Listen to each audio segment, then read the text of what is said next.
The billionaire's fiancé burst into tears after seeing the maid on his chest. Then he exposed the secret.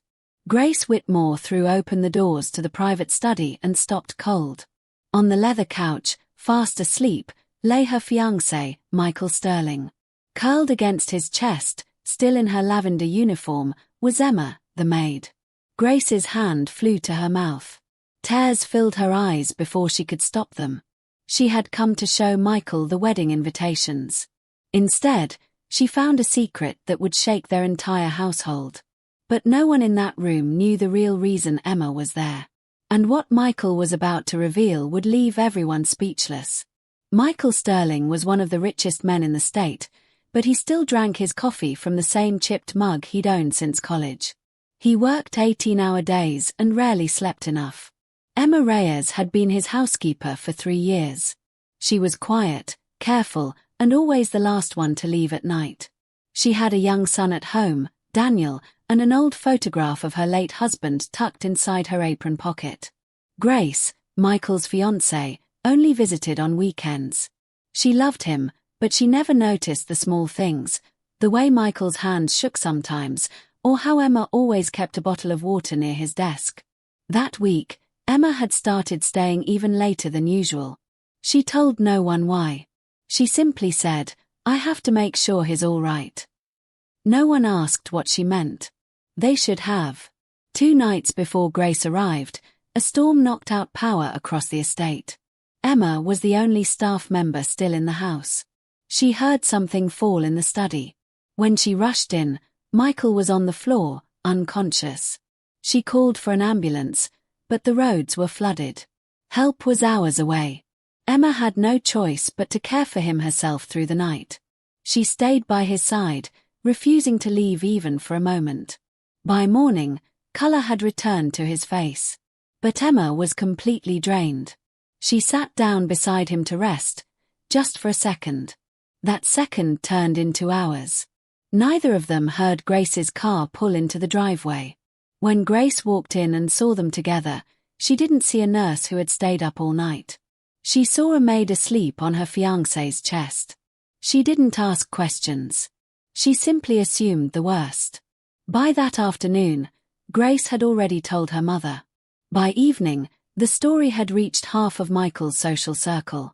Grace demanded Emma be fired immediately, no explanation needed. Michael tried to speak, but Grace wouldn't listen.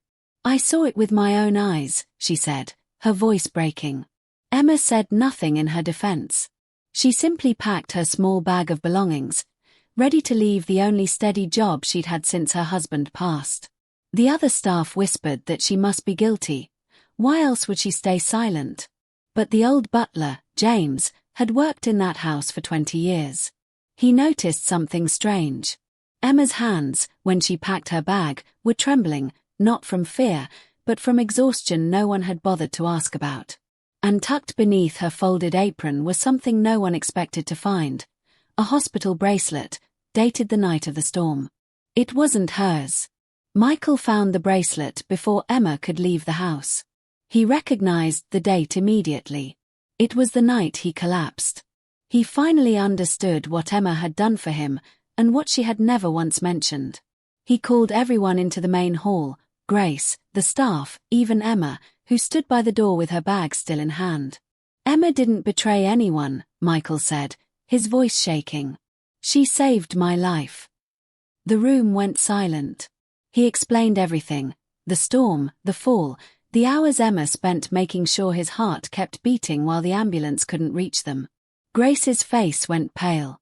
She remembered her own words, the accusations she'd spread without asking a single question. "I didn't know," she whispered.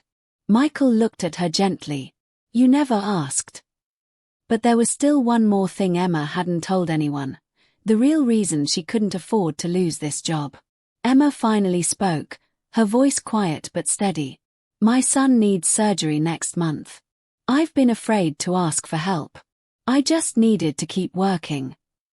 The room that had judged her only hours earlier now looked at her with entirely different eyes. Grace walked toward her, tears streaming down her face. "I'm so sorry," she said. "You saved the man I love, and I repaid you with cruelty." Emma shook her head gently. "You were scared. I understand." Michael didn't just apologize. He covered every cost of Daniel's surgery himself, and he gave Emma a new role in his company, one that let her build a real future for her son instead of just surviving. Grace insisted Emma stand beside her at the wedding, not as staff, but as an honored guest. Months later, at a small gathering in the same house, Daniel ran across the lawn, healthy and laughing, while Emma watched with tears of joy instead of exhaustion. Grace squeezed Michael's hand and looked at Emma from across the yard. "We almost lost something good," she said softly, "because we didn't take the time to understand." Michael nodded. Kindness doesn't ask to be seen. It just shows up when it's needed. Sometimes the smallest act of loyalty, given quietly in the middle of a storm, becomes the greatest gift one person can offer another. If this story touched your heart, please like this video, subscribe to the channel, and share it with someone who still believes kindness can change the world. We'd love to hear your thoughts, so leave a comment below.